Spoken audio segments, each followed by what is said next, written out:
ನಮ್ಮೆಲ್ಲ ಪ್ರೀತಿಯ ರೈತ ಬಾಂಧವರಿಗೆ ನಮಸ್ಕಾರ. ಇಂದಿನ ಕೃಷಿರಂಗ ಕಾರ್ಯಕ್ರಮಕ್ಕೆ ಪ್ರೀತಿಯ ಸ್ವಾಗತ. ಇಂದಿನ ಈ ಕಾರ್ಯಕ್ರಮದಲ್ಲಿ ಆಲೂಗೆಡ್ಡೆ ಬೆಳೆಯಲ್ಲಿನ ಅನುಭವ ಕುರಿತಂತೆ ಅರಕಲಗೂಡು ತಾಲೂಕು ರಂಗಾಪುರ ಗ್ರಾಮದ ಆರ್.ಬಿ. ಪ್ರದೀಪ್ ಅವರೊಂದಿಗಿನ ಸಂದರ್ಶನವನ್ನ ಕೇಳೋಣ. ಪ್ರೀತಿಯ ಕೇಳುಗರೆ ನಮಸ್ಕಾರ. ಇವತ್ತಿನ ಕಾರ್ಯಕ್ರಮಕ್ಕೆ ಸ್ವಾಗತ. ಇವತ್ತಿನ ಕಾರ್ಯಕ್ರಮದಲ್ಲಿ ಅರಕಲಗೂಡು ತಾಲೂಕು ದೊಡ್ಡಮಗ್ಗೆ ಹೋಬಳಿಯ ರಂಗಾಪುರ ಗ್ರಾಮದ ಪ್ರಗತಿಪರ ಕೃಷಿಕರಾದ ಆರ್.ಬಿ. ಪ್ರದೀಪ್ ಅವರು ನಮ್ಮೊಂದಿಗೆ ಇದ್ದಾರೆ. ಪ್ರದೀಪ್ ಅವರು ಸರ್ಕಾರಿ ನೌಕರರಾದರೂ ಕೂಡ ಕೃಷಿಯನ್ನು ಮಾಡಿಕೊಂಡು ಹೋಗ್ತಾ ಇದ್ದಾರೆ. ತಮಗೆ ಇರತಕ್ಕಂತಹ ಹಿಡುವಳಿಯಲ್ಲಿ ತೆಂಗು, ಅಡಿಕೆ, ಆಲೂಗೆಡ್ಡೆ ಬೆಳೆಗಳನ್ನು ಪ್ರಧಾನವಾಗಿ ಬೆಳೀತಾರೆ. ಅದರ ಜೊತೆಗೆ ಕುರಿ ಸಾಕಾಣಿಕೆಯನ್ನು ಕೂಡ ಮಾಡ್ತಾ ಇದ್ದಾರೆ. ಅವರ ಕೃಷಿ ಬದುಕಿನ ಅನುಭವಗಳು ಹೇಗಿದ್ದಾವೆ ಅನ್ನುವಂಥದ್ದನ್ನು ಈಗ ಅವರಿಂದನೇ ನಾವು ಕೇಳಿ ತಿಳಿದುಕೊಳ್ಳೋಣ. ನಮಸ್ಕಾರ ಪ್ರದೀಪ್ ಅವರೇ. ನಮಸ್ಕಾರ ಸರ್. ಪ್ರದೀಪ್ ಅವರೇ, ಎಷ್ಟು ವಯಸ್ಸು ತಮಗೆ? ಸರ್ ನಮ್ಗೆ 41 ವರ್ಷ ಸರ್. 41 ವರ್ಷ ವಯಸ್ಸಾಯ್ತು ತಮಗೆ. ಏನು ಓದಿದ್ರಿ ತಾವು? ನಾನು SLC ಮುಗಿಸಿ PU ಮುಗಿಸಿದ್ಮೇಲೆ ಡಿಪ್ಲೊಮಾ ಇನ್ ಲ್ಯಾಬ್ ಟೆಕ್ನಿಷಿಯನ್ ಅಂತ ಒಂದು ಕೋರ್ಸ್ ಇತ್ತು ಸರ್. ಅದನ್ನ ಹಾಸನಲ್ಲಿ Devegowda institute of paramedical sciences ಇದೆ, ಅಲ್ಲಿ ಮುಗಿಸ್ತೆ ಸರ್. ಈಗ ಡಿಪ್ಲೊಮಾ ಏನು ತಾವು ಮಾಡಿದ್ರಲ್ಲ, ಅದಕ್ಕೆ ಅದನ್ನ SLC ಮೇಲೆ ಮಾಡಿದ್ದ ಅಥವಾ PUC ಮೇಲೆ ಮಾಡಿದ್ದ? ಇಲ್ಲ ಸರ್, SLC ಮೇಲೆ ಮಾಡಿದೆ ನಾನು. SLC ಮೇಲೆ ಮಾಡಿದ್ರೆ. ಯಾಕೆ ಆ ಒಂದು ಕೋರ್ಸ್ ಮಾಡಬೇಕು ಅಂತ ಹೇಳಿ ಯಾಕೆ ಅನ್ನಿಸ್ತು? ಮತ್ತೆ ನಿಮ್ಗೆ ಹೇಗೆ ಗೊತ್ತಾಯ್ತು ಇಂಥದ್ದೊಂದು ಕೋರ್ಸ್ ಇದೆ ಅಂತ ಹೇಳಿ? ಇಲ್ಲ, ನಮ್ಮ ತಂದೆಯವರು ನನ್ನ ಇಂಜಿನಿಯರಿಂಗ್ ಮಾಡಿಸ್ಬೇಕು ಅಂತಾನೆ ಇಷ್ಟ ಆಯ್ತು. ಒಂದು ಪರ್ಸೆಂಟೇಜ್ ಕಡಿಮೆ ಇರೋದ್ರಿಂದ ಬೇರೆ ಡಿಪ್ಲೊಮಾಗೆ ಸೇರ್ಕೊ ಅಂತ ಹೇಳಿದ್ರು. ನನಗೆ ಇಂಟ್ರೆಸ್ಟ್ ಇಲ್ಲ ಅಂತ ಹೇಳಿದೆ. ಅದೇ ರೀತಿ ಇದ್ದಾಗ ಇದೇ ನಮ್ಮ ತಂದೆ ಸಂಜೀವಿನಿ ಹಾಸ್ಪಿಟ್ಲಿಗೆ ಡೈರೆಕ್ಟರ್ ಆಗಿದ್ರು. ಅವಾಗ ಅವರು ಈ ತರ ಪ್ಯಾರಾಮೆಡಿಕಲ್ ಕೋರ್ಸ್ ಇದೆ, ಇದನ್ನಾರ ಮುಗಿಸು ಅಂತ ಹೇಳಿದ್ರು. ಆಗ ನಾನು ಒಂದ್ 2 ಕಡೆ ವಿಚಾರಿಸಿದಾಗ ಇದು ಜಾಬ್ ಒಳ್ಳೇದು ಮಾಡಿ ಅಂತ ಹೇಳಿದ್ರು. ಅದಕ್ಕೋಸ್ಕರ ಇದನ್ನ ಸೆಲೆಕ್ಟ್ ಮಾಡ್ಕೊಂಡೆ ಸರ್. ತಮ್ಮ ಕೋರ್ಸ್ ಆದ್ಮೇಲೆ ಎಲ್ಲೆಲ್ಲಿ ವೃತ್ತಿ ನಿರ್ವಹಿಸಿದ್ರಿ? ಸರ್ ನನ್ನ ಕೋರ್ಸ್ ಮುಗಿದ್ಮೇಲೆ ಗೊರೂರಲ್ಲಿ ಒಂದು ಲ್ಯಾಬ್ ಇಟ್ಟೆ ಸರ್. ಅಂತ ಏನು ಆದಾಯ ಬರ್ಲಿಲ್ಲ, ಬೇಜಾರಾಯ್ತು, ಬೇಡ ಅಂತ ಸುಮ್ಮನೆ ಇದ್ದೆ. ಅಷ್ಟೊಳಗಡೆ ಮೆಡಿಕಲ್ ಕಾಲೇಜ್ ಆಯ್ತು ಸರ್ ನಮ್ಮ ಹಾಸನಲ್ಲಿ. ಅವಾಗ ನಾನು ಅಲ್ಲಿ ಕಾಂಟ್ರಾಕ್ಟ್ ಬೇಸಿಸ್ ನಲ್ಲಿ ಲ್ಯಾಬ್ ಟೆಕ್ನಿಷಿಯನ್ ಆಗಿ ಹಾಸನ ರಕ್ತನಿಧಿಗೆ ಬ್ಲಡ್ ಬ್ಯಾಂಕ್ ಟೆಕ್ನಿಷಿಯನ್ ಆಗಿ ಸೆಲೆಕ್ಟ್ ಆಗಿ ಅಲ್ಲಿ 8 ವರ್ಷಗಳ ಕಾಲ ಕೆಲಸ ಮಾಡಿದೆ ಸರ್. ಇವಾಗ ಎಲ್ಲಿ ಸೇವೆ ಸಲ್ಲಿಸ್ತಾ ಇದ್ದೀರಿ? ಸರ್ ನಾನು ಹಾಸನ ಬಿಟ್ಮೇಲೆ ಬೆಳವಾಡಿಲಿ 2 ವರ್ಷ ಮಾಡಿದೆ. ಅಲ್ಲಿಂದ ಆದ್ಮೇಲೆ ಎತ್ಗೋಡ್ನಹಳ್ಳಿ ಪೋಸ್ಟಿಂಗ್ ಖಾಲಿ ಇತ್ತು. ಎತ್ಗೋಡ್ನಹಳ್ಳಿಗೆ ಬಂದು 6 ವರ್ಷ ಆಗಿದೆ ಸರ್. 6 ವರ್ಷದಿಂದ ಅರಕಲಗೂಡು ತಾಲೂಕು ಎತ್ಗೋಡ್ನಹಳ್ಳಿಯಲ್ಲಿರ್ತಕ್ಕಂಥ ಪ್ರಾಥಮಿಕ ಆರೋಗ್ಯ ಕೇಂದ್ರದಲ್ಲಿ ಕರ್ತವ್ಯವನ್ನು ನಿರ್ವಹಿಸ್ತಾ ಇದ್ದೀರಿ. ಹೌದು ಸರ್. ಹೇಗಿರುತ್ತೆ ನಿಮ್ಮ ವೃತ್ತಿ? ಚೆನ್ನಾಗಿದೆ ಸರ್. ಎಲ್ಲಾ ತರ ರೋಗಗಳನ್ನ ಕಂಡುಹಿಡಿಬೇಕು. ಒಳ್ಳೆ ಚೆನ್ನಾಗಿದೆ ಸರ್. ಅದು ನನ್ಗೆ ಸ್ವಲ್ಪ ಖುಷಿ ಆಯ್ತು. ಹಾಗಾಗಿ ವರ್ಕಲ್ಲೂ ಕೆಲಸ ಮಾಡ್ತೀನಿ. ಅದ್ರಲ್ಲಿ ನಂಗೆ ಕೃಷಿಯಲ್ಲಿ ತುಂಬಾ ಇಂಟ್ರೆಸ್ಟ್ ಇದೆ. ಕೃಷಿನೂ ಮಾಡ್ತೀನಿ ಸರ್. ಎಷ್ಟು ಜಮೀನಿದೆ ತಮಗೆ? ಸರ್ ನಮ್ದು ಸ್ವಂತ ಜಮೀನು 8.5 ಎಕರೆ ಇದೆ ಸರ್. 8.5 ಎಕರೆನಲ್ಲಿ ಏನೇನು ಬೆಳಿತೀರಿ? ಸರ್ ತೆಂಗು ಇದೆ, 1.5 ಎಕರೆ ರೇಷ್ಮೆ ಇದೆ, ಮತ್ತೆ ಅಡಿಕೆ ಮಾಡಿದ್ದೀನಿ. ಹೊಸದಾಗಿ ನಾನು 400 ಅಡಿಕೆ ಮಾಡಿದ್ದೀನಿ. ತೆಂಗು, ಅಡಿಕೆ, ಶುಂಠಿ, ಆಲೂಗೆಡ್ಡೆ, ಮೆಣಸಿನಕಾಯಿ ಎಲ್ಲ ಬೆಳಿತೀವಿ ಸರ್. ಕೃಷಿ ಬಗ್ಗೆ ಯಾಕೆ ಅಷ್ಟು ಆಸಕ್ತಿ ತಮಗೆ? ಸರ್ ನನಗೇನೋ ಒಂಥರ ಇಂಟ್ರೆಸ್ಟ್ ಸರ್ ಅದರಲ್ಲಿ. ನನಗೆ ಜಾಬ್ಗಿಂತ ಕೃಷಿಯಲ್ಲೇ ಜಾಸ್ತಿ ಟೈಮ್ ಪಾಸ್ ಮಾಡ್ತೀನಿ ಅಂತ ಅನ್ಸುತ್ತೆ ಸರ್. ಮೊದ್ಲಿಂದಲೂ ಕೃಷಿ ಕೆಲಸಗಳನ್ನ ಮಾಡ್ತಿದ್ರ? ಹೌದು ಸರ್, ಮಾಡ್ತಾ ಇದ್ದೆ. ನಮ್ಮ ತಂದೆ ಜೊತೆ ಸೇರ್ಕೊಂಡು ನಾನು ಮಾಡ್ತಾ ಇದ್ದೀನಿ ಸರ್. ಈಗ ಹಂತ ಹಂತವಾಗಿ ನೀವು ಕೃಷಿಯನ್ನ ಪೂರ್ಣ ಪ್ರಮಾಣದಲ್ಲಿ ಮಾಡ್ಲಿಕ್ಕೆ ಪ್ರಾರಂಭ ಮಾಡಿದ್ಮೇಲೆ ಹೇಗೆ ತಮ್ಮ ಜಮೀನನ್ನ ಅಭಿವೃದ್ಧಿ ಪಡಿಸಿದ್ರಿ? ಚೆನ್ನಾಗಿ ಮಾಡಿದ್ದೀನಿ ಸರ್. ನಾನೇ ಸ್ವಂತ 400 ಗಿಡ ಅಡಿಕೆ ಗಿಡ ಹಾಕ್ತೆ. ಮತ್ತೆ ನಾನು ಸ್ವಂತ 300 ತೆಂಗಿನ ಗಿಡ ನೆಟ್ಟಿದ್ದೀನಿ. ಅವೆಲ್ಲ ಈಗ ಫಸಲಿಗೆ ಬರ್ತಾ ಇದೆ. ತುಂಬಾ ಖುಷಿ ಆಗ್ತಾ ಇದೆ ಸರ್. ಈಗ ಆಲೂಗೆಡ್ಡೆಯನ್ನ ಪ್ರತಿ ವರ್ಷನೂ ಬೆಳಿತೀರಿ? ಖಂಡಿತ ಬೆಳಿತೀನಿ ಸರ್. ಮಳೆಗಾಲದಲ್ಲಿ ಮುಂಗಾರಲ್ಲೂ ಬೆಳಿತೀನಿ, ಮತ್ತೆ ಬೇಸಿಗೆಗಾಲದಲ್ಲೂ ಬೆಳಿತೀನಿ ಸರ್. ಎಷ್ಟು ವರ್ಷದಿಂದ ಆಲೂಗಡ್ಡೆ ಬೆಳಿತಾ ಇದ್ರಿ? ಸರ್ ನನಗೆ ಗೊತ್ತಿರಂಗೆ ನಾನೊಂದು 5-6 ವರ್ಷದಿಂದ ನಾನು ಸ್ವಂತ ಬೆಳಿತಾ ಇದ್ದೀನಿ ಸರ್. ಈಗ ಒಂದು 5-6 ವರ್ಷದಿಂದ ಆಲೂಗಡ್ಡೆ ಬೆಳೆಯುವವರ ಸಂಖ್ಯೆ ಕಡಿಮೆ ಆಗಿದೆ. ಬೇರೆ ಬೇರೆ ತರಹದ ರೋಗ ಬರುತ್ತೆ, ಮತ್ತೆ ಬೆಳೆ ಸರಿಯಾಗಿ ಬರಲ್ಲ ಅಂತ ಹೇಳಿ. ಆದ್ರೂ ಕೂಡ ನೀವು ಹೇಗೆ ಇದನ್ನ ನಿರ್ವಹಣೆಯನ್ನ ಮಾಡ್ತಾ ಇದ್ದೀರಿ? ಸರ್ ನನಗೆ ಇಲ್ಲಿ ನಮ್ಮ ಒಂದು ಕಂಪ್ನಿ ಅಂತ ಒಂದು SPM ಮಾಡ್ಕೊಂಡು ಅದನ್ನ ಸಂಸ್ಥೆಯಲ್ಲಿ ಸ್ವಲ್ಪ ಟ್ರೈನಿಂಗ್ ಎಲ್ಲ ಕೊಟ್ಟರು. ನಮಗೆಲ್ಲ ಕರ್ಕೊಂಡೋಗಿ ಅಂಗಾಂಶ ಕೃಷಿ ಬಗ್ಗೆ ಎಲ್ಲಾನು ಮಾಡಿಕೊಟ್ರು. ಅದು ನಮ್ಮದೇ ಬಿತ್ತನೆಯನ್ನ ಯಾವ ರೀತಿ ನಾವು ಸ್ಟೋರೇಜ್ ಮಾಡಿ ಮತ್ತೆ ಯೂಸ್ ಮಾಡ್ಬೋದು ಎಲ್ಲ ಮಾಡಿದ್ರು. ಅದನ್ನು ನಾನು ಮಾಡಿದೆ.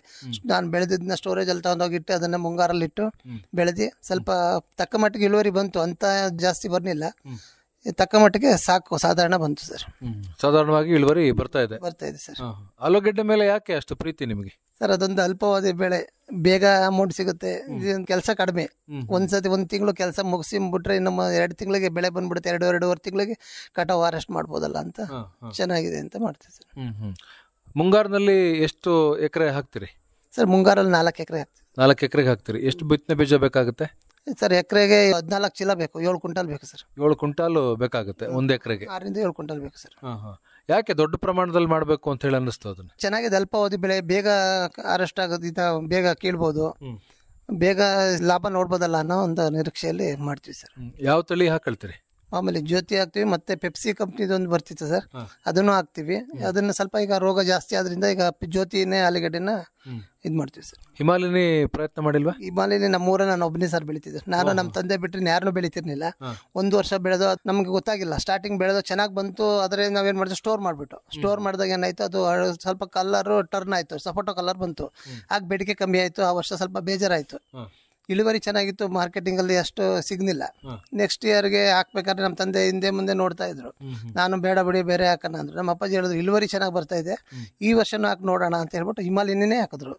ಚೆನ್ನಾಗಿ ಬಂತು. ಆಮೇಲೆ ಕರೆಕ್ಟ್ ಟೈಮಿಗೆ ಕಿತ್ತಿ ಸ್ಟೋರ್ ಮಾಡಿ ಅವತ್ತೇ ಕಿತ್ತಿ ಎಷ್ಟು ಸ್ವಲ್ಪನೇ ಚಲನೆ 30-40 ಚಲನೆ ಕಿತ್ತಿ ಮಾರ್ಕೆಟ್ಗೆ ಬೆಂಗಳೂರಿಗೆ ಹಾಕ್ತಿದ್ ನಾವು. ಅಲ್ಲಿ ಅವಾಗ ಇಳುವರಿನೂ ಬಂತು, ರೈಟು ಸಿಕ್ತು. ಚೆನ್ನಾಗಿದೆ ಸರ್ ಹಿಮಾಲಯನಿ. ರೋಗ ನಿರೋಧಕ ಶಕ್ತಿ ಜಾಸ್ತಿ ಇದೆ ಅದರಲ್ಲಿ.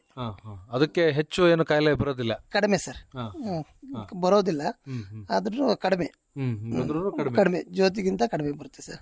ಹಾಗಾಗಿ ಪೆಪ್ಸಿ ಇವೆಲ್ಲ ಆಲೂಗಡ್ಡೆ ಎಲ್ಲ ಕಡಿಮೆ ಮಾಡಿದ್ವಿ. ಅದನ್ನ ಏನ್ ಮಾಡ್ತಾ ಇಲ್ಲ, ಜ್ಯೋತಿ ಮತ್ತೆ ಹಿಮಾಲಯನೇ ಚೆನ್ನಾಗಿ ನಡೀತಾ ಇದೆ ಸರ್. ಮುಂಗಾರು ಹಂಗಾಮಿನಲ್ಲಿ ಆಲೂಗಡ್ಡೆ ಹಾಕ್ಲಿಕ್ಕೆ ಯಾವಾಗ್ಲಿಂದ ತಯಾರಿಯನ್ನ ಮಾಡ್ತೀರಾ? ಭೂಮಿಯನ್ನ ಹೇಗೆ ಸಿದ್ಧತೆ ಮಾಡ್ಕೊಳ್ತೀರಾ? ಸರ್ ಈಗ ಏಪ್ರಿಲ್ ಮೇಯಲ್ಲಿ ಚೆನ್ನಾಗಿ MD ಫ್ಲೋರ್ ಎಲ್ಲ ಒಣಗಿಸಿ ಖಾಲಿ ಬಿಟ್ಟು ಚೆನ್ನಾಗಿ ಒಣಗಿಸ್ತೀವಿ.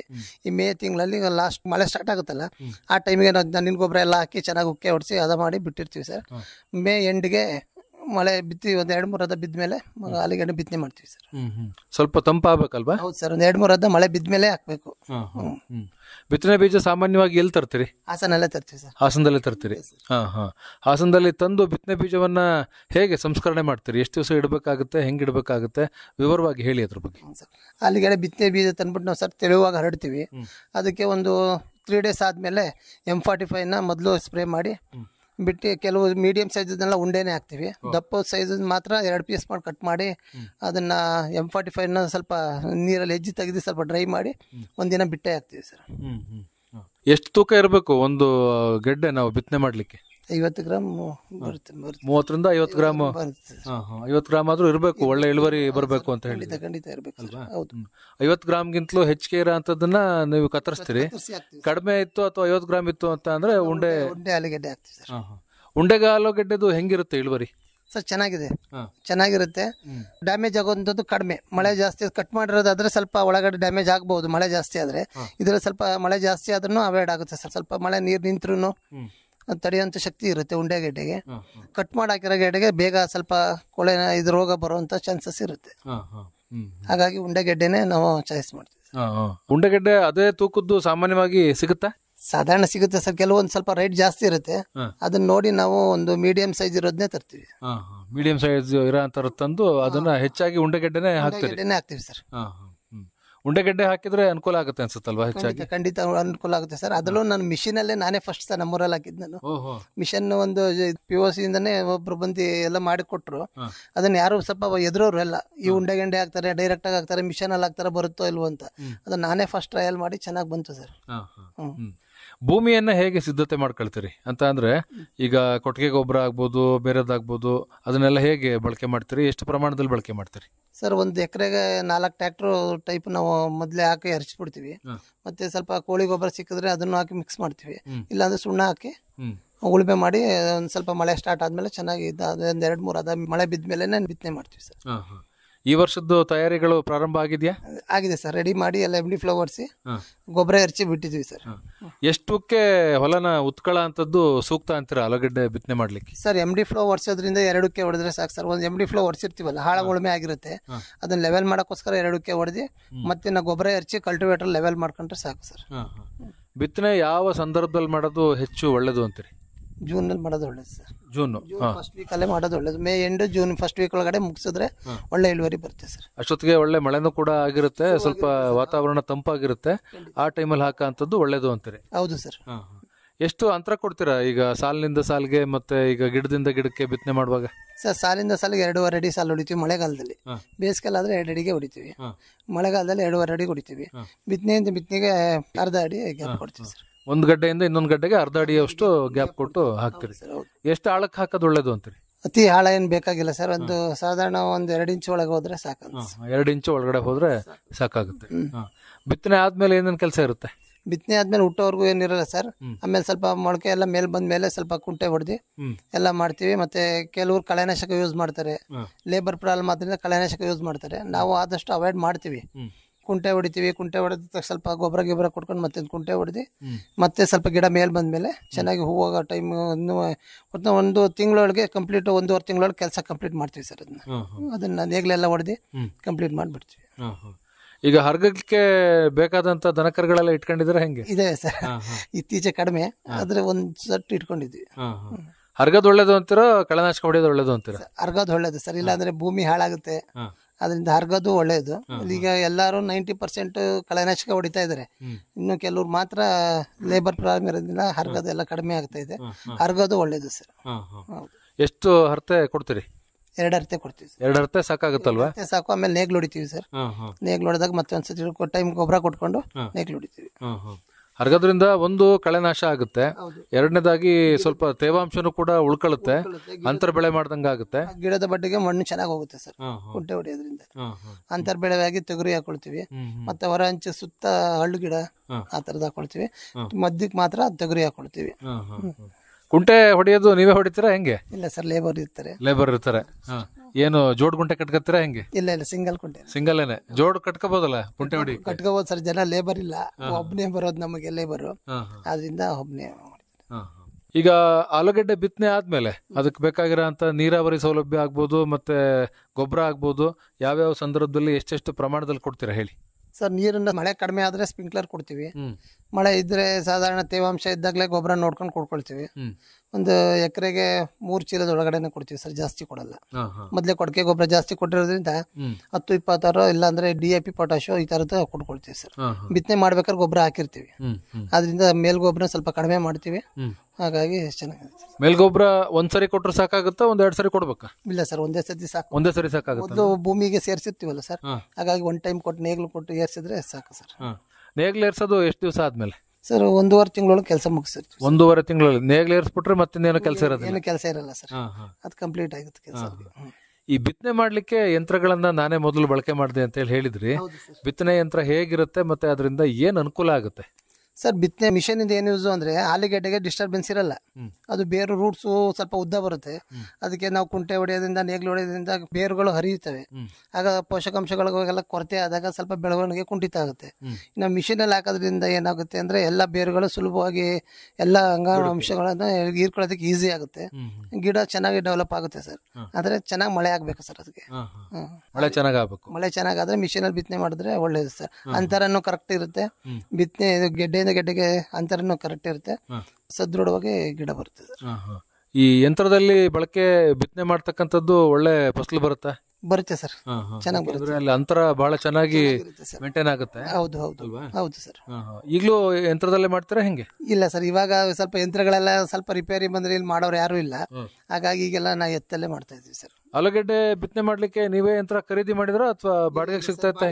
FOC ತಂದಿಟ್ಟಿದ್ರು, ಅದರಿಂದ ಯೂಸ್ ಮಾಡ್ಕೊಂಡು ಗಂಟೆಗೆ 1000 ರೂಪಾಯಿಯನ್ನು ಕೊಡ್ತಾ ಇದ್ದ. ಅದ್ರಲ್ಲಿ ಮಾಡ್ತಾ ಇದ್ದ. ಒಂದ್ ದಿವಸದಲ್ಲಿ ಎಷ್ಟು ಎಕರೆ ಬಿತ್ತನೆ ಮಾಡ್ಬೋದು ಸರ್? ಮಾಡ್ಬೋದು, ಒಂದು 10-15 ಎಕರೆವರೆಗೂ ಮಾಡ್ಬೋದು. ನಿಮ್ಗೆ ಎಷ್ಟು ಗಂಟೆ ಆಯ್ತಿತ್ತು? 4 ಎಕರೆ ಅಂದ್ರೆ 4 ಎಕರೆ ಒಂದೇ ದಿನ ಆಗ್ತಿರ್ಲಿಲ್ಲ ಸರ್. ಮಳೆ ಮತ್ತೆ ಇದೆಲ್ಲ ತೇವಾಂಶ ನೋಡ್ಕೊಂಡು 1 ಎಕರೆ 2 ಎಕರೆ ಆತರ ನೋಡ್ಕೊಂಡು ಮಾಡೋದು ಸರ್. ಆಲೂಗಡ್ಡೆಯಲ್ಲಿ ಅನೇಕ ಬೆಳೆಗಳನ್ನ ಅಂತರ್ ಬೆಳೆಯಾಗಿ ಬೆಳಿತೀನಿ ಅಂತ ಹೇಳ್ತಾ ಇದ್ರಿ. ಏನೇನ್ ಬೆಳ್ಕೊಳ್ತೀರಾ, ಅದರಿಂದ ಏನೇನ್ ಅನುಕೂಲ ಆಗುತ್ತೆ ಅದ್ರ ಬಗ್ಗೆ ಹೇಳಿ. ಸರ್, ತೊಗರಿ ಬೆಳ್ಕೊಳ್ತೀವಿ. ತೊಗರಿ ಬೆಳೆಯೋದ್ರಿಂದ ಭೂಮಿನ ಫಲವತ್ತತೆ ಚೆನ್ನಾಗಿರುತ್ತೆ. ನಮಗೆ ಮನೆಗೆ ಕಾಳಾಗುತ್ತೆ, ಚೆನ್ನಾಗಿರುತ್ತೆ ಸರ್. ಅಂತ ಆಮೇಲೆ ರೋಗಗಳು ಅವಾಯ್ಡ್ ಆಗುತ್ತೆ ಸರ್. ಒಂದು ಸಾಲಿಗೆ ಒಂದರಿಂದ ಒಂದು ರೋಗ ಬಂದಿದ್ರೆ ಕಂಟ್ರೋಲ್ ಆಗುತ್ತೆ. ಹಾಗೆ ಚೆನ್ನಾಗಿದೆ. ಸುತ್ತ ಹರಳು ಹಾಕ್ತಿವಿ. ಹರಳು ನಮ್ಮ ಮನೆಗೆಲ್ಲ ಯೂಸ್ ಆಗುತ್ತೆ, ಎಣ್ಣೆಗೆಲ್ಲ. ದ್ವಿದಳ ಧಾನ್ಯಗಳಾದಂತ ತೊಗರಿ ಚೆನ್ನಾಗಿ ಬರುತ್ತೆ ಸರ್. ತೊಗರಿ ಎಲ್ಲ ಬರೋ ಸ್ವಲ್ಪ ತಡ ಆಗುತ್ತಲ್ವಾ? ತಡ ಆದ್ರೂ ಸರ್, ಆಲೂಗಡ್ಡೆ ಕಿತ್ತಾದ್ಮೇಲೆ ರಾಗಿ ಹಾಕೊಳ್ತೀವಿ. ರಾಗಿ ಜೊತೆ ತೊಗರಿನೂ ಇದ್ದೇ ಇರುತ್ತೆ ಸರ್. ಹರಳು ಎಷ್ಟು ದಿವಸಕ್ಕೆ ಬರುತ್ತೆ? ಹರಳು ಅದು ಒಂದು 6 ಮಂತ್ಸ್ ಬೇಕು ಸರ್. ಬೇಕು. ಅದನ್ನ ಸುತ್ತ ಹಾಕಬಿಡ್ತೀರಿ? ಈ ಆಲೂಗಡ್ಡೆ ಬೆಳೆನಲ್ಲಿ ಸುತ್ತ ಹಾಕೊಳ್ಳೋದ್ರಿಂದ ಏನ್ ಅನುಕೂಲ ಅಂತೀರಾ ಹರಳನ್ನ? ಹರಳನ್ನ ಸುತ್ತ ಹಾಕೊಳ್ಳೋದ್ರಿಂದ ಸ್ವಲ್ಪ ರೋಗಗಳು ಕಂಟ್ರೋಲ್ ಆಗುತ್ತೆ ಸರ್. ಬೇರೆ ಹೊಲಕ್ಕೆ ರೋಗ ಬಂದಿದ್ರೆ ನಮ್ಮ ಇದಕ್ಕೆ ಬರದಾಗ ಸ್ವಲ್ಪ ಅವಾಯ್ಡ್ ಆಗುತ್ತೆ. ಜೊತೆಗೆ ಆದಾಯನೂ ಆಗುತ್ತೆ ಸರ್. ಎಷ್ಟು ಸಿಗುತ್ತೆ ಹರಳು ಒಂದು ವರ್ಷದಲ್ಲಿ ನಿಮ್ಗೆ? ಸರ್, ನಾವು ಹರಳು ಈಗೆಲ್ಲ ಮಾಡೋದೆಲ್ಲ ಕಡಿಮೆ ಇದಾರೆ. ಹಾಗಾಗಿ ಸ್ವಲ್ಪ ನಮ್ಮ ಮನೆ ಬಳಕೆಗಾಗೋಷ್ಟು ಒಂದು ಕ್ವಿಂಟಾಲ್ ಒಳಗಡೆನೆ ಸರ್. ಹರಳು ಬಿಡಿಸ್ಕೊಂಡು ಎಣ್ಣೆ ಮಾಡ್ಸ್ಕೊಬಿಡ್ತೀರಿ? ಎಣ್ಣೆ ಗಾಣ ಮಾಡ್ತೀವಿ ಸರ್. ನಮ್ಮ ತಾಯಿನ ಇದಾರೆ, ಅವರು ಇಲ್ಲೇ ಎತ್ಕೊಂಡ್ನಳ್ಳಿ ಇಲ್ಲಿ ಸ್ವಲ್ಪ ಎಣ್ಣೆ ಗಾಣ ಎಲ್ಲ ಇದೆ, ಅದನ್ನ ಮಾಡಿ ತರ್ತೀವಿ ಸರ್. ಎಷ್ಟು ಎಣ್ಣೆ ನಿಮಗೆ ಬೇಕಾಗುತ್ತೆ ಒಂದು ವರ್ಷಕ್ಕೆ? ಬೇಕಾಗುತ್ತೆ ಸರ್, ತುಂಬಾ ಯೂಸ್ ಮಾಡ್ತೀವಿ ನಾವು. ಕೊಬ್ಬರಿ ಎಣ್ಣೆನೂ ಜಾಸ್ತಿ ಯೂಸ್ ಮಾಡ್ತೀವಿ, ಅಡಿಗೆಗೂ ಸಹಿತ ಕೊಬ್ಬರಿ ಎಣ್ಣೆನೇ ಯೂಸ್ ಮಾಡ್ತಾ ಇದೀವಿ ನಮ್ದೇ. ಆದ್ರಿಂದ ಹರಳನ್ನ ತಲೆಗೆ ಹಾಕೋದಕ್ಕೆ, ನಮ್ಮ ಅಕ್ಕನ ಮನೆಗೆಲ್ಲ ಯೂಸ್ ಮಾಡೋದಕ್ಕೆ ಹೆಲ್ಪ್ ಆಗುತ್ತೆ. ಹರಳನ್ನ ಈ ತರ ಬಳಕೆ ಮಾಡ್ತೀರಾ? ಹೆಚ್ಚಾಗಿರೋದನ್ನ ಮಾರಾಟ ಮಾಡ್ತೀರಾ? ಇಲ್ಲ ಸರ್, ನಮ್ಗೆ ನಮ್ಮ ರಿಲೇಷನ್ಗಳಿಗೆ ಸಾಕಾಗಲ್ಲ, ಹಾಗಾಗಿ ತೊಂದರೆ ಇಲ್ಲ. ನಮ್ಗೆ ಪೂರ್ತಿ ಎಣ್ಣೆ ಮಾಡಿಸ್ಬಿಟ್ಟು ಎಲ್ಲರೂ ಕೂಡ ಬಳಕೆ ಮಾಡ್ತೀವಿ ಸರ್ ಎಲ್ಲ. ಆಲೂಗಡ್ಡೆ 2.5 ತಿಂಗಳಿಗೆಲ್ಲ ಬರುತ್ತೆ ಅಂತ ಹೇಳಿದ್ರಿ. 2.5-2.25 ತಿಂಗಳಿಗೆ ಬರುತ್ತೆ ಸರ್ ಚೆನ್ನಾಗಿ. ಬೇಸಿಗೆಲೆಲ್ಲ 2.5 ತಿಂಗಳಿಗೆ ಕೇಳ್ಬೋದು. ಮಳೆಗಾಲದಲ್ಲಿ ಸ್ವಲ್ಪ ಶೀತಾಂಶ ಜಾಸ್ತಿ ಆದ್ರಿಂದ 3 ತಿಂಗಳಿಗೆ 2.25 ತಿಂಗಳು 3 ತಿಂಗಳು ಕೇಳೋದ್ರಿಂದ ಸಿಪ್ಪೆ ಹೊಡೆಯಲ್ಲ. ಬೇಸಿಗೆಲ್ಲಾದ್ರೆ ಸ್ವಲ್ಪ ಡ್ರೈ ಆಗುತ್ತೆ. ಮಳೆಗಾಲದಲ್ಲಿ ಸ್ವಲ್ಪ 2.25 ತಿಂಗಳು 3 ತಿಂಗಳು ಕೇಳೋದೇ ಒಳ್ಳೇದು ಸರ್. ARC ಅಂತ ಅಂದ್ರೆ ಈ ಅಂಗಾಂಶ ಕೃಷಿಯಲ್ಲಿ ಆಲೂಗಡ್ಡೆ ಬೆಳೆಯ ಅಂತದನ್ನು ಕೂಡ ಪ್ರಯತ್ನ ಮಾಡಿದ್ವಿ ಸರ್. ಗಿಡಗಳನ್ನ ಕೊಟ್ರು, ಕೃಷಿ ಇಲಾಖೆಯಿಂದನೂ ಕೊಟ್ರು, ಮತ್ತೆ ಇವಾಗಲೂ ಬೇಸಿಗೆ ಮುಂಗಾರು ಕೊಡ್ತೀವಿ ಅಂತ ಹೇಳ್ತಾ ಇದಾರೆ. ಅದನ್ನು ಟ್ರೈ ಮಾಡಿದ್ವಿ ಸರ್, ಅಂತ ಇಳುವರಿ ಬಂದಿಲ್ಲ ನಮಗೆ. ಆದ್ರೂ ಪರವಾಗಿಲ್ಲ ಸರ್, ಚೆನ್ನಾಗಿದೆ. ಅದೇ ಬಿತ್ತನೆ ಬೀಜನ ಬಳಕೆ ಮಾಡಿದ್ವಿ ಸರ್. ನಮ್ದೇ ಬೆಳೆದಿ ಸ್ಟೋರೇಜ್ ಹಾಕಿ ಅದನ್ನೇ ತಂದು ಬಿತ್ತನೆ ಮಾಡಿದೀನಿ. ಎಲ್ಲಿ ಸ್ಟೋರೇಜ್ ಹಾಕಿದ್ರಿ? ಹಾಸನಲ್ಲಿ ಹಾಕಿದ್ವಿ. ಹಾಸನಕ್ಕೆ ಹೋಗ್ಬೇಕು, ಅದೇ ಸಮಸ್ಯೆ. ಇಲ್ಲಿಂದ ಅಲ್ಲಿವರೆಗೂ ತಗೊಂಡು ಹೋಗ್ಬೇಕು. ಅದನ್ನ ನೋಡ್ಬೇಕು ಅಂತಾನೆ ನಾನೇ ನಮ್ಮೂರಲ್ಲಿ ನಾನು ಒಬ್ಬನೇ ಸರ್ ಸ್ಟೋರೇಜ್ ಹಾಕಿ ಮತ್ತೆ ರಿಟರ್ನ್ ತಂದು ಬೆಳೆದಿದ್ದು ನಾನು ಒಬ್ಬನೇ. ಎಷ್ಟು ಗಿಡಗಳನ್ನ ಹಾಕಿದ್ರಿ? ಎಷ್ಟು ಇಳುವರಿ ಬಂತು ಸರ್? ಅದು ಗಿಡಗಳ ಲೆಕ್ಕ ಇಲ್ಲ, ಚೀಲದ ಲೆಕ್ಕದಲ್ಲಿ ಹಾಕಿದೀನಿ. ಅಲ್ಲ, ನಿಮ್ಗೆ ARC ನಲ್ಲಿ ಅಂತ ಅಂದ್ರೆ ಅಂಗಾಂಶ ಕೃಷಿಯಲ್ಲಿ ಗಿಡಗಳನ್ನೇ ತಾನೆ ಕೂಡ ಅಂಗಾಂಶ ಗಿಡದಲ್ಲಿ ಕೊಟ್ರು, ಅದ್ರ ಎಕರೆ ಲೆಕ್ಕದಲ್ಲಿ ಲೆಕ್ಕ ಕೌಂಟ್ ಮಾಡಿಲ್ಲ, ಉಳಿದಿತ್ತು ಅಂತ ಕೊಟ್ರು. ಎಲ್ಲಾನು ಹಾಕ್ತಾ ಸ್ವಲ್ಪ ಮಳೆ ಜಾಸ್ತಿ ಆಗಿ ಸ್ವಲ್ಪ ಹೋಯ್ತು. ಇನ್ ಸ್ವಲ್ಪ ಬಂದಿದ್ರಲ್ಲಿ ತಕ್ಕ ಮಟ್ಟಿಗೆ ಎಂತ ಲಾಸ್ ಏನ್ ಆಗ್ಲಿಲ್ಲ, ಒಟ್ಟು ತಕ್ಕ ಮಟ್ಟಿಗೆ ಆಯ್ತು. ತಕ್ಕ ಮಟ್ಟಿಗೆ ಆಯ್ತು. ಎಷ್ಟು ಬಿತ್ತನೆ ಬೀಜನ ಕೋಲ್ಡ್ ಸ್ಟೋರೇಜ್ ಅಲ್ಲಿ ಇಟ್ಟಿದ್ರಿ? ನಾನು 40 ಚೀಲ ಇಟ್ಟಿದ್ದೆ ಸರ್. 40 ಚೀಲ ಇಟ್ಟಿದ್ರಿ? ಎಲ್ಲಾದ್ರು ನೀವೇ ಬಳಕೆ ಮಾಡಿದ್ರೆ ಮಾರಾಟ ಮಾಡಿದ್ರೆ? ನಾನೇ ಮಾಡಿ ಮತ್ತೆ ಉಂಡೆ ಆಲೂಗಡ್ಡೆ ಅದನ್ನೇ ಹಾಕಿದೆ ನಾನು. ಎಷ್ಟು ದಿವಸ ಇಡ್ಬೇಕಾಗುತ್ತೆ ಅಲ್ಲಿ ಕೋಲ್ಡ್ ಸ್ಟೋರೇಜ್ ಅಲ್ಲಿ? 60 ದಿನ ಇಡ್ಬೇಕಾಗುತ್ತೆ ಸರ್. 60 ದಿವಸಕ್ಕಿಂತ ಜಾಸ್ತಿನೂ ಇಡ್ಬೋದಾ? ಇಡ್ಬೋದು ಸರ್, ಇಡ್ಬೋದು. ನಮ್ಗೆ ಟೈಮ್ ಸಾಕಾಗಿಲ್ಲ ಅಂದ್ರಿಂದ 60 ಡೇಸ್ ಇಟ್ಟು ನಾನು ತಂದು ಹಾಕಿದ್ದೆ ಸರ್. ಈಗ ನೀವೇ ಬೆಳೆದಂತ ಬಿತ್ತನೆ ಬೀಜನ ಬಳಕೆ ಮಾಡಿದೆ ಅಂತ ಹೇಳಿದ್ರಲ್ಲ, ಅದರದ್ದು ಒಂದು ಪರಿಣಾಮ ಹೇಗಿತ್ತು? ಅಂದ್ರೆ ಇಳುವರಿ ಸ್ವಲ್ಪ ಕಡಿಮೆ ಆಯ್ತು, ಆದ್ರೆ ಮಾಡ್ಕೋಬಹುದು ಅನ್ನೋದು ನಮಗೆ ಧೈರ್ಯ ಇದೆ ಸರ್. ಈಗ ಆಲೂಗಡ್ಡೆ ನಮ್ಮ ಮಾರ್ಕೆಟಿಂಗ್ ಸಿಕ್ಕಿಲ್ಲ ಅಂದ್ರೆ ನಮ್ಮ ಸ್ಟೋರ್ ಮಾಡಿ ಬೇಕಾದ್ರೆ ಸೇಲ್ ಮಾಡ್ಬೋದು, ಬೇಡ ಅಂದ್ರೆ ಅದನ್ನ ಯೂಸ್ ಮಾಡ್ಬೋದು ಅನ್ನೋ ಧೈರ್ಯ ಇದೆ ಇವಾಗ. ಹಾಗಾಗಿ ಸ್ಟೋರ್ ಮಾಡ್ಬೋದು ಸರ್. ಸ್ಟೋರ್ ಮಾಡಿ ಬಳಕೆ ಮಾಡಿದ್ರಿ ತಾವು? ಖಂಡಿತ ಮಾಡಿದ್ವಿ. ಈಗ ಏನು ARC ಅಥವಾ ಅಂಗಾಂಶ ಕೃಷಿಯಲ್ಲಿ ಆಲೂಗಡ್ಡೆ ಬೆಳೆದಿದ್ರಲ್ಲ, ಅದಷ್ಟನ್ನು ಉಂಡೆಗಡ್ಡೆನೆ ಹಾಕಿದ್ರು, ಕಟ್ ಮಾಡಿ ಹಾಕಿದ್ರು? ಇಲ್ಲ ಸರ್, ಉಂಡೆಗಡ್ಡೆನೇ ಹಾಕಿದ್ದು. ಉಂಡೆಗಡ್ಡೆನೆ ಹಾಕಿದ್ರಿ? ಅಷ್ಟೇ ಬರುತ್ತಾ ಅದು? ಇಲ್ಲ, ಜಾಸ್ತಿ ಬರುತ್ತೆ, ಚೆನ್ನಾಗಿ ಬರುತ್ತೆ. ಆದ್ರೂ ಉಂಡೆಗಡ್ಡೆನೆ ಹಾಕಿದ್ರಿ? ಉಂಡೆಗಡ್ಡೆ ಹಾಕ್ತೆ. ಆದ್ರೂ ಯಾಕೆ ಇಳುವರಿ ಕಡಿಮೆ ಆಯ್ತು? ಬಿತ್ತನೆ ಜಾಸ್ತಿ ಬೇಕಾಗುತ್ತೆ ಉಂಡೆಗಡ್ಡೆ ಆದ್ರೆ ಇಳುವರಿ ಚೆನ್ನಾಗಿ ಬರುತ್ತೆ ಸರ್. ಅದು ಇಳುವರಿ ಚೆನ್ನಾಗಿ ಬರುತ್ತೆ. ಎಷ್ಟು ಇಳುವರಿ ಬಂದಿತ್ತು ನಿಮ್ಗೆ ಸರ್? ಒಂದು ಚೀಲಕ್ಕೆ 20 ಚೀಲದವರೆಗೂ ಬಂದಿದೆ ಸರ್. ಸಾಮಾನ್ಯವಾಗಿ ಆಲೂಗಡ್ಡೆ ಎಲ್ಲಿ ಮಾರಾಟ ಮಾಡ್ತೀರಿ? ಬೆಂಗಳೂರು ಸರ್. ಬೆಂಗಳೂರಿಗೆ ತಗೊಂಡು ಹೋಗ್ಬಿಡ್ತೀರಿ? ಇಲ್ಲೆಲ್ಲೂ ಹಾಸನ, ಅರ್ಕಲ್ಗೂಡು ಎಲ್ಲೂ ಕೊಡಲ್ಲ ಸರ್. ನಮ್ಮ ಏರಿಯಾದಲ್ಲಿ ನಮ್ಮ ರಂಗಾಪುರ ಫೇಮಸ್ ಆಲೂಗಡ್ಡೆ, ಆ ಕೆಬ್ಬೆ ಚೆನ್ನಾಗಿದೆ, ಅದನ್ನ ನಮ್ಮಲ್ಲೆಲ್ಲ ಬೆಂಗಳೂರಿಗೆ ಹೋಗೋದು. ಬೆಂಗಳೂರಿಗೆ ಮಾರ್ಕೆಟಿಂಗ್ ಹೋಗ್ತಾರೆ. ಒಳ್ಳೆ ಬೆಲೆ ಸಿಗುತ್ತೆ ಅಂತ? ಖಂಡಿತ ಸರ್. ಅಲ್ವಾ? ಚೆನ್ನಾಗಿ ಬೆಲೆ ಸಿಗುತ್ತೆ ಅಲ್ಲಿ? ಹೌದು ಸರ್. ಈಗ ಬೇರೆ ಬ್ಯಾಚ್ ಮಾಡಿ ಹಾಕ್ತೀನಿ ಅಂತ ಹೇಳಿದ್ರಿ, ಎಲ್ಲಾದನ್ನು ಬೇರೆ ಬೇರೆ ಸಂದರ್ಭದಲ್ಲಿ ಕೇಳ್ತೀರಾ ಅಥವಾ ಒಂದೇ ಸರಿ ಕೇಳ್ತೀರಾ? ಇಲ್ಲ ಸರ್, ಹಿಂದೆ ಮುಂದೆ ಕೇಳ್ತೀವಿ. ಹೌದು. ಮತ್ತೆ ಏನು ಚಳಿಗಾಲದಲ್ಲಿ ಮತ್ತೆ ಬೇಸಿಗೆ ಕಾಲದಲ್ಲೂ ಕೂಡ ಬೆಳಿತೀನಿ ಆಲೂಗಡ್ಡೆನ ಅಂತ ಹೇಳಿದ್ರಿ. ಈ 3 ಹಂಗಾಮಿನಲ್ಲಿ ಬೆಳೆಯೋದ್ರಿಂದ ಏನ್ ಅನುಕೂಲ? 3 ಹಂಗಾಮದಲ್ಲಿ ಬೆಳೆಯೋದ್ರಿಂದ ಒಂದು ಟೈಮಲ್ಲಿ ರೇಟ್ ಸಿಕ್ಕಿಲ್ಲ ಅಂದ್ರೆ ಇನ್ನೊಂದು ಬೆಳೆ ಸಿಗುತ್ತೆ. ನವೆಂಬರ್ ಡಿಸೆಂಬರ್ ಅಲ್ಲಿ ಹಾಕೋದ್ರಿಂದ ಇಳುವರಿ ಚೆನ್ನಾಗಿ ಬರುತ್ತೆ ಸರ್. ಮಳೆಗಾಲಗಿಂತ ಬೇಸಿಗೆಲ್ಲ ಚೆನ್ನಾಗಿ ಇಳುವರಿ ಬರುತ್ತೆ, ಅದರಿಂದ ಚೆನ್ನಾಗಿ ಇದಾಗುತ್ತೆ. ಯಾವಾಗ ಹೆಚ್ಚು ಬೆಲೆ ಇರುತ್ತೆ? ಜನವರಿ ಫೆಬ್ರವರಿಗೆ ಸಿಗುತ್ತೆ ಸರ್. ನೀವು ಚಳಿಗಾಲದಲ್ಲಿ ಏನ್ ಹಾಕ್ತೀರಾ ಅದಕ್ಕೆ ಒಳ್ಳೆ ಬೆಲೆ ಸಿಗುತ್ತೆ? ಖಂಡಿತ ಸಿಗುತ್ತೆ ಸರ್. ಕಳೆದ ಸರಿ ಎಷ್ಟು ಸಿಕ್ತು ಸರ್? 3,500 ಸಿಕ್ಕಿದೆ ಸರ್. ಒಳ್ಳೆ ಬೆಲೆ ಅಲ್ವಾ? ಒಳ್ಳೆ ಬೆಲೆ ಸರ್. 3,500 ನಾನೇ ಮಾರಿ ಬಂದಿದ್ದೆ ಬೆಂಗಳೂರಲ್ಲಿ. ಬೇಸಿಗೆನಲ್ಲೂ ಮತ್ತೆ ಆಲೂಗಡ್ಡೆ ಹಾಕ್ತೀರಿ? ಹೌದು ಸರ್. ಬೇಸಿಗೆ ಸಾಮಾನ್ಯವಾಗಿ ಯಾವ ಹಂಗಾಮಲ್ಲಿ ಎಷ್ಟೆಷ್ಟು ಎಕರೆಗೆ ಹಾಕ್ತೀರಿ ಸರ್? ಬೇಸಿಗೆಯಲ್ಲಿ ಸ್ವಲ್ಪ ಕಡಿಮೆ, ಮುಂಗಾರಲ್ಲಿ ಸ್ವಲ್ಪ ಜಾಸ್ತಿ ಹಾಕ್ತಿವಿ. ಬೇಸಿಗೆಯಲ್ಲಿ 1-2 ಎಕರೆ 1 ಎಕರೆ ಅಷ್ಟೇ ಸರ್ ಹಾಕ್ತೀವಿ. ಚಳಿಗಾಲದ ಬೆಳೆ ಮತ್ತೆ ಈ ಬೇಸಿಗೆ ಬೆಳೆ ಇರುತ್ತಲ್ಲ, ಅಲ್ಲಿ ಸ್ವಲ್ಪ ನೀರಿನ ನಿರ್ವಹಣೆಯನ್ನ ಮಾಡಬೇಕಾಗುತ್ತೆ. ಯಾವ್ಯಾವ ಸಂದರ್ಭದಲ್ಲಿ ನೀರನ್ನ ಎಷ್ಟು ಪ್ರಮಾಣದಲ್ಲಿ ಒದಗಿಸ್ತೀರಿ ಸರ್? ನೀರು ಭೂಮಿಗೆ ತಕ್ಕನಾಗಿ ಕೊಡ್ಲೇಬೇಕಾಗುತ್ತೆ. ನಮ್ದು ಸ್ವಲ್ಪ ಡ್ರೈ, ಅದರಿಂದ ಸ್ವಲ್ಪ ಚೆನ್ನಾಗಿ ನೀರು ಕೊಡ್ತೀವಿ ಸರ್ ನಾವು. ಆಮೇಲೆ ಅಂತರ್ ಬೆಳೆಯಾಗೆ ಮಾಡೋದು ಸರ್. ತೆಂಗಿನ ಮಧ್ಯೆನೆ ತೆಂಗು ಹೊಸದಾಗಿ ನಾಟಿ ಮಾಡಿದ್ದು, ತೆಂಗಿನ ಚೆನ್ನಾಗುತ್ತಲ್ಲ ಅಂತ ನೀರು ಚೆನ್ನಾಗಿ ಕೊಡ್ತೀವಿ. ಆಲೂಗಡ್ಡೆನೂ ಬರುತ್ತೆ, ತೆಂಗಿನೂ ಬರುತ್ತೆ ಸರ್, ಚೆನ್ನಾಗಿದೆ. ಏನೆಲ್ಲ ಹಾಯಿ ನೀರೇ ಕೊಡ್ತೀರಾ? ಇಲ್ಲ, ಸ್ಪ್ರಿಂಕ್ಲರ್ ಸರ್. ಸ್ಪ್ರಿಂಕ್ಲರ್ ಕೊಡ್ತೀರಿ?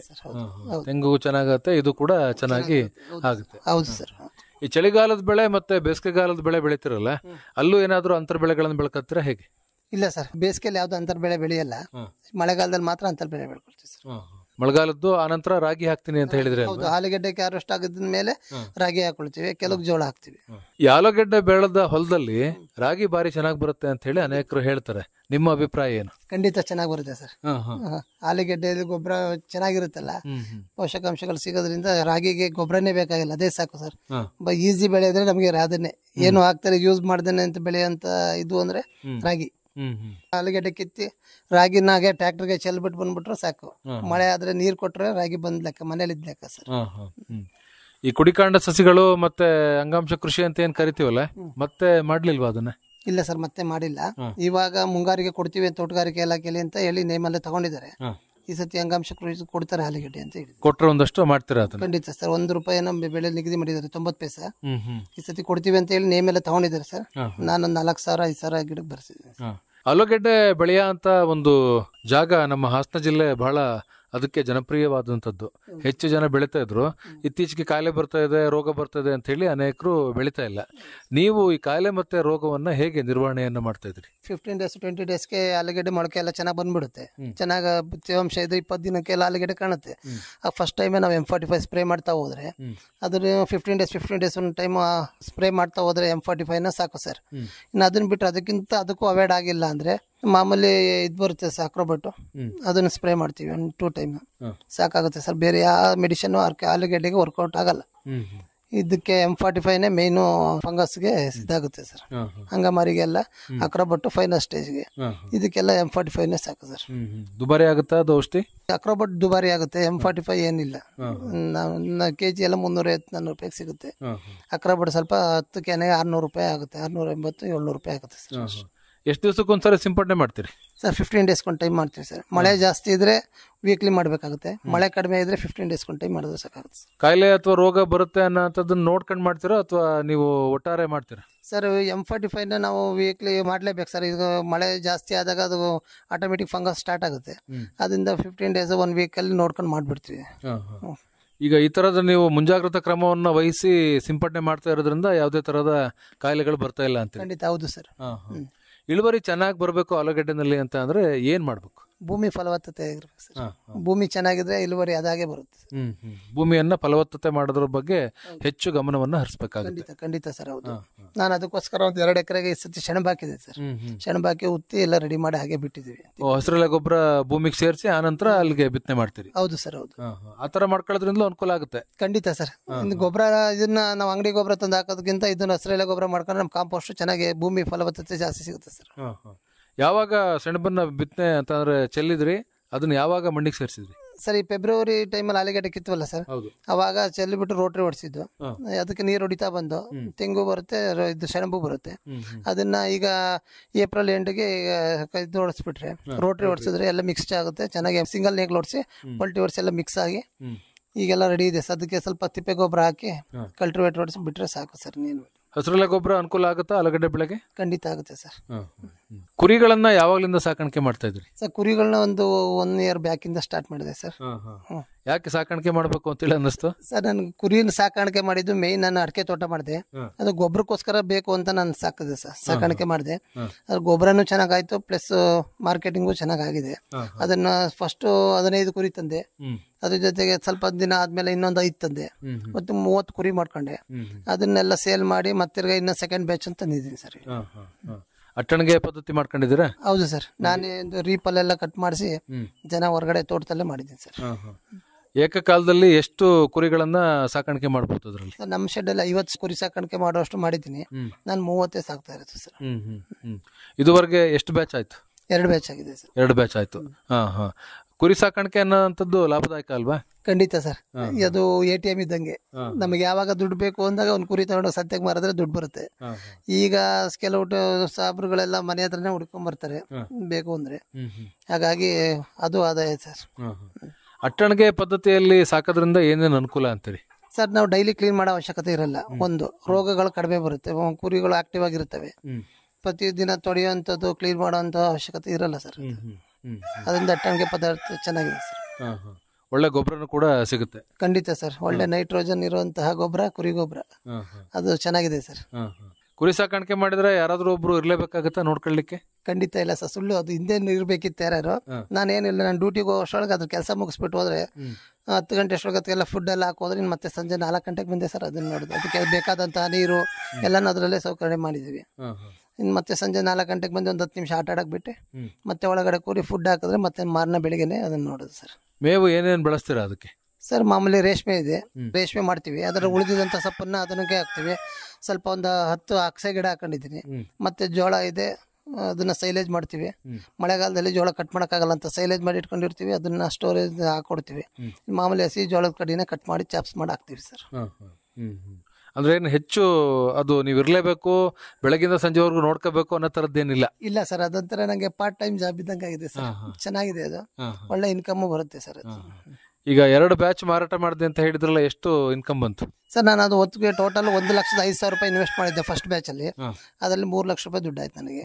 ಇನ್ನು ಸೆಕೆಂಡ್ ಬ್ಯಾಚ್ ತಂದಿದ್ದೀನಿ ಇವಾಗ ಮಾರ್ಕೆಟಿಂಗ್ ಮಾಡ್ಬೇಕು ಸರ್. ಇವಾಗ ಮರಿಗಳನ್ನ ಎಲ್ಲಿ ತರ್ತೀರಿ ಸರ್? ಚನ್ನರಾಯಪಟ್ಟಣದಲ್ಲಿ ತಂದಿದ್ದೆ. ಚನ್ನರಾಯಪಟ್ಟಣದಲ್ಲಿ ಏನ್ ಬೆಲೆ ಇರುತ್ತೆ ಒಂದ್ ಮರಿಗೆ ಸರ್? ಒಂದು ಮರಿಗೆ ಅದೊಂದು ಮರಿ ನಾನು ಆಯ್ಕೆ ಮಾಡೋದೇ 15 kg ಇರ್ಬೇಕು ಸರ್. ಒಂದು ಮರಿ 8,000 ರಿಂದ 9,000 ರೂಪಾಯಿ ಆಗುತ್ತೆ ಒಂದು ಮರಿಗೆ ಸರ್. 15 kg ಮರಿಗೆ 8,000 ರಿಂದ 9,000 ರೂಪಾಯಿ ಆಗುತ್ತೆ. ಎಷ್ಟು ತಿಂಗಳು ಸಾಕ್ತೀರಾ ಅದನ್ನ? ಸರ್ 6 ತಿಂಗಳು ಸಾಕ್ತಿವಿ. 6 ತಿಂಗಳು ಸಾಕಿದ್ಮೇಲೆ ಎಷ್ಟು ತೂಕ ಬಂದಿರುತ್ತದೆ ಸರ್? ನಾವು ಫುಡ್ನೆಲ್ಲ ಚೆನ್ನಾಗಿ ಮೇಂಟೈನ್ ಮಾಡ್ತೀವಿ. ಒಂದು 40 ರಿಂದ 45 kg ಅಷ್ಟು ಬರುತ್ತೆ ಸರ್. 40 ರಿಂದ 45 kg ಬರುತ್ತೆ. ಅದನ್ನ ಎಷ್ಟಕ್ಕೆ ಮಾರಾಟ ಮಾಡ್ತೀರಿ? ಲೈವ್ ತೂಕದಲ್ಲಿ ಇಲ್ಲೇ ತಗೊಳ್ತಾರೆ 400 ರೂಪಾಯಿ ಕೆಜಿಲಿ. ಇನ್ನು ನಮ್ಗೆ ಎಮರ್ಜೆನ್ಸಿ ಬೇಕು ಅಂದ್ರೆ ನಾವು ಸಂತೆಗೆ ತಗೊಂಡೋಗಿ ಮಾಡ್ತೀವಿ ಸರ್. ಅಂತ ಅದ್ರ ತೂಕದ ಮೇಲೆನೆ ಕೊಟ್ಬಿಡ್ತೀರಿ? ಇಲ್ಲ, ಸಂತೆಯಲ್ಲಿ ಆದ್ರೆ ಉಂಡಿ ಲೆಕ್ಕ ಕೊಡ್ತೀವಿ, ಮನೆ ಹತ್ರ ಆದ್ರೆ ತೂಕದ ಲೆಕ್ಕದಲ್ಲಿ ಕೊಡ್ತೀವಿ ಸರ್. ಈಗ 6 ತಿಂಗಳಲ್ಲಿ ಸುಮಾರು 20 kg ಬೆಳೆಸ್ಬೋದಾ? ಬೆಳೆಸ್ಬೋದು ಸರ್. ಫುಡ್ ಅದ್ರ ಮೇಲೆ ಡಿಪೆಂಡ್ ಆಗಿದೆ. ಕೆಲವು ಡೆವಲಪ್ಮೆಂಟ್ ಇಂಜೆಕ್ಷನ್ಸ್ಗಳಿದೆ, ಫುಡ್ ಇದೆ. ಫುಡ್ ನಾವು ಹಾಕೋ ಫುಡ್ ಮೇಲೆ ಡಿಪೆಂಡ್ ಆಗುತ್ತೆ ಸರ್. ಜೋಳ, ಹಿಂಡಿ, ಇಂಥವೆಲ್ಲ ದ್ವಿದಳ ಧಾನ್ಯಗಳನ್ನ ಪುಡಿ ಮಾಡಿ ಇಟ್ಕೊಂಡಿರ್ತೀವಿ, ಅವನ್ನೆಲ್ಲ ಕೊಡ್ತೀವಿ. 6 ರಿಂದ 7 ತಿಂಗಳು ಖಂಡಿತ ಬರುತ್ತೆ ಸರ್ 40 kg. ಸರ್ಕಾರಿ ವೃತ್ತಿಯನ್ನು ಕೂಡ ಮಾಡ್ಕೊಂಡು ಕೃಷಿ ಮಾಡೋ ಅಂಥದ್ದು ನಿಮಗೆ ಕಠಿಣ ಆಗ್ತಾ ಇಲ್ವಾ? ಇಲ್ಲ ಸರ್, ನನಗೆ ಈಸಿ ಆಗ್ತಾ ಇದೆ. ಯಾಕೆ ಅಂದ್ರೆ ನಮ್ಮ ತಂದೆಯವ್ರು ನೋಡ್ಕೊಳ್ತಾರೆ. ನಾನೇನಿಂದ ಬೆಳಿಗ್ಗೆ 6 ಗಂಟೆಯಿಂದ 10 ಗಂಟೆ ತನಕ ಎಷ್ಟು ಕೆಲಸ ಮಾಡ್ಬೇಕು ಅಷ್ಟು ಮಾಡಿರ್ತೀನಿ. ಇನ್ನು ಉಳಿದಿದ್ದು ನಮ್ಮ ತಂದೆ ನೋಡ್ಕೊಳ್ತಾರೆ. ಮತ್ತೆ ಡ್ಯೂಟಿ ಕೆಲಸ ಮುಗಿಸಿ ಬಂದು ಮತ್ತೆ ನಾನು ಅದೇ ತರದಲ್ಲಿ ಕೆಲಸದಲ್ಲಿ ತೊಡ್ಕೊಳ್ತೀನಿ ಸರ್. ಪ್ರತಿ ದಿವಸನೂ ನೀವು ಇರಲೇಬೇಕು? ಖಂಡಿತ ಸರ್. ಕೃಷಿ ಭೂಮಿಗೆ ಹೋಗಿಲ್ಲ ಅಂದ್ರೆ ನನಗೆ ಬೇಜಾರು ಸರ್. ಆದ್ರಿಂದ ನಾವು ಹೊರಗಡೆ ಸುತ್ತಾಡೋದು ಕಡಿಮೆ. ನಾನು 3/4% ನಾನು ತೋಟದಲ್ಲೇ ಕಳೀತೀನಿ ಸರ್.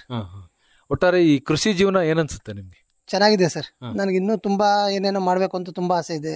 ಈ ಅಡಿಕೆ ಹಾಕಿದ್ದೀನಿ, ಅದ್ರ ಮಧ್ಯೆ ಕಾಫಿ ಹಾಕ್ಬೇಕು, ಮೆಣಸು ಮಾಡ್ಬೇಕು ಅಂತ ಇದೆ. ಈಗ ಕಾಫಿ ಗಿಡಕ್ಕೆ ಆರ್ಡರ್ ಕೊಟ್ಟಿದ್ದೀನಿ ಸರ್. ಜೂನ್ ಜುಲೈಗೆ ಕಾಫಿ ಗಿಡ ಬರುತ್ತೆ, ಅದನ್ನ ಅಡಿಕೆ ಮಧ್ಯೆ ಹಾಕ್ಬೇಕು ಅಂತ ಎಲ್ಲ ರೆಡಿ ಮಾಡಿದ್ದೀನಿ ಸರ್. ಕೃಷಿಯಿಂದ 1 ವರ್ಷದಲ್ಲಿ ಎಷ್ಟು ಸಂಪಾದನೆ ಮಾಡ್ತೀರಿ ಸರ್? ನಾವು ರೇಷ್ಮೆ ಇದೆ, ರೇಷ್ಮೆಲೆ ತಿಂಗಳಿಗೆ ಒಂದು ಖರ್ಚೆಲ್ಲ ಕಳೆದ 25,000 ಸಿಗುತ್ತೆ ತಿಂಗಳಿಗೆ. ಇನ್ನು ಮಾಮೂಲಿ ಆಲೂಗೆಡ್ಡೆ, ಜೋಳ ಎಲ್ಲದಿಂದ ಸೇರಿ ವರ್ಷಕ್ಕೆ ಒಂದು 5-6 ಲಕ್ಷ ರೂಪಾಯಿ ಸಂಪಾದನೆ ಆಗುತ್ತೆ ಸರ್. ರೇಷ್ಮೆ ಅಲ್ದೇ ಒಂದು 5-6 ಲಕ್ಷ ಬರುತ್ತೆ ಸರ್. ಕುರಿಯಲ್ಲಿ ಒಂದು 4-5 ಲಕ್ಷ ಬರುತ್ತೆ. ಕುರಿದು ಸಪರೇಟ್ ಸರ್. ಅದು ನಮ್ಮ ಮನೆಯವರು ಇಂಟ್ರೆಸ್ಟ್ ಪಟ್ಟು ಮಾಡಿ ಅಂತ ಮಾಡಿಸಿರೋದು, ಅದು ಅವ್ರಿಗೆ ಬಿಟ್ಬಿಡ್ತೀವಿ. ಮಾಮೂಲಿ ಜೋಳ, ಆಲೂಗೆಡ್ಡೆ, ರೇಷ್ಮೆದೆಲ್ಲ ನಾವು ನಮ್ಮ ತಂದೆಯವರು ನೋಡ್ಕೊಳ್ತೀವಿ. ತೆಂಗಿನಕಾಯಿ ಮಾತ್ರ ನಮ್ಮ ತಂದೆನೇ ನೋಡ್ಕೊಳ್ತಾರೆ. ತೆಂಗಿನ ತೋಟ ಅವ್ರನ್ನೇ ಮೇಂಟೆನೆನ್ಸ್. ಒಟ್ಟಾರೆ ಒಳ್ಳೆ ಆದಾಯ ಬರುತ್ತೆ ಸರ್. ನಿಮ್ಮ ವೃತ್ತಿಯಿಂದ ಬರೋ ಅಂತ ಆದಾಯ ಜಾಸ್ತಿನೋ ಕೃಷಿಯಿಂದ ಬರೋದು ಜಾಸ್ತಿನೋ? ಕೃಷಿಲೇ ಜಾಸ್ತಿ ಸರ್, ವೃತ್ತಿಗಿಂತ ಕೃಷಿಲೇ ಜಾಸ್ತಿ ಆಗಿದೆ ನನಗೆ. ನಾನು ಏನೇ ಸಂಬಳ ಬಂದ್ರು ಭೂಮಿಗೆ ಹಾಕ್ತೀನಿ ಸರ್. ನಮ್ಮ ಮನೆಯವರೆಲ್ಲ ಹೇಳೋದೇ, ಅಲ್ಲಿ ದುಡ್ಡು ಇಲ್ಲಿ ಹಾಕೋದಕ್ಕೆ ಯಾಕೆ ಮಾಡ್ಬೇಕು ಅಂತ ಕೇಳ್ತಾರೆ. ನಾನಿಲ್ಲ, ನಂಗೆ ಕೃಷಿನೇ ಇಷ್ಟ ಅಂತ ಹೇಳಿ ನಾನು ಕೃಷಿನೇ ಮಾಡ್ತೀನಿ ಸರ್.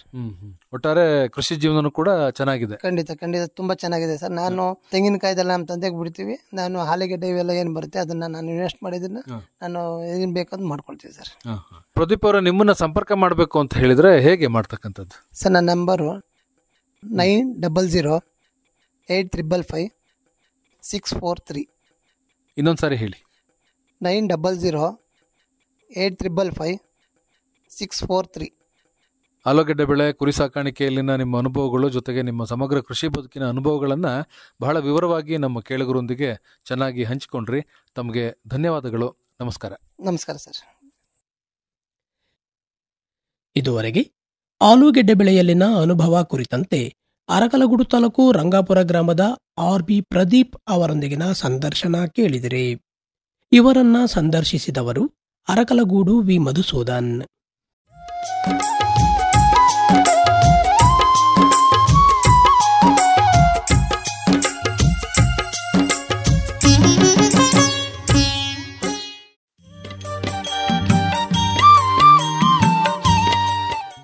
ಕಾರ್ಯಕ್ರಮ ಕೃಷಿ ಲೋಕ.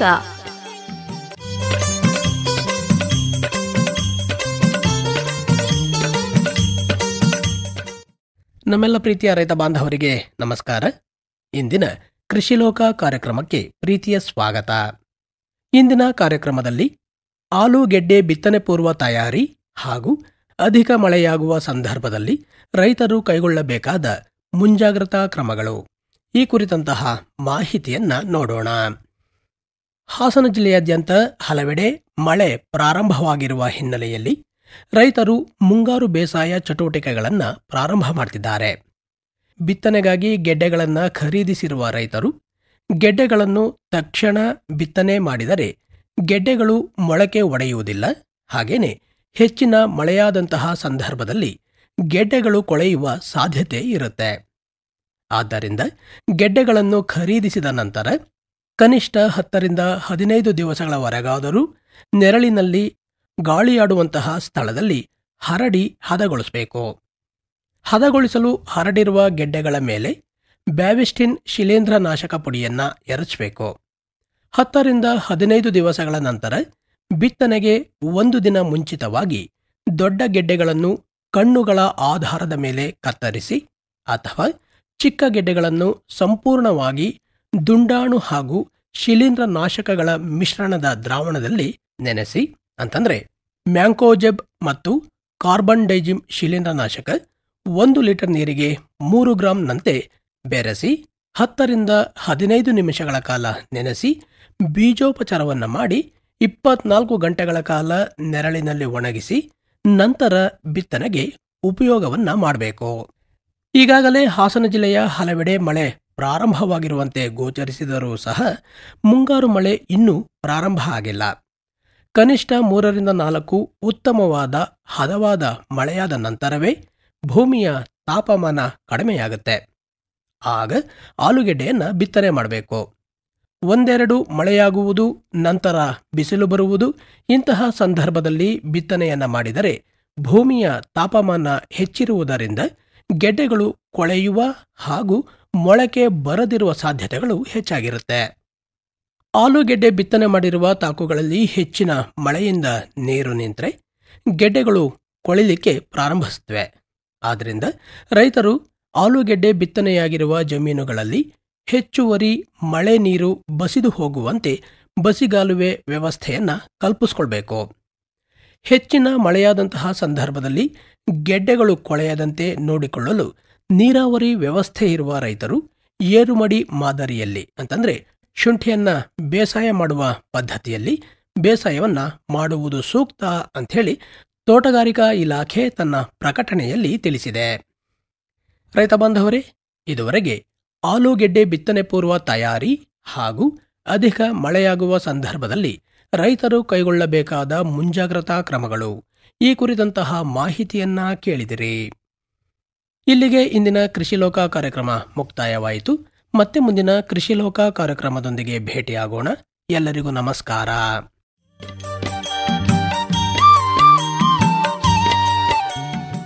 ಇದುವರೆಗೆ ಕಾರ್ಯಕ್ರಮ ಕೃಷಿ ಲೋಕ ಕೇಳಿದಿರಿ. ಕಾರ್ಯಕ್ರಮ ಪ್ರಸ್ತುತಪಡಿಸಿದವರು ಗೋರಾ ರವಿಶಂಕರ್. ಈ ಕಾರ್ಯಕ್ರಮ ಹಾಸನ ಆಕಾಶವಾಣಿ ಕೇಂದ್ರದಿಂದ ಬಿತ್ತರವಾಯಿತು.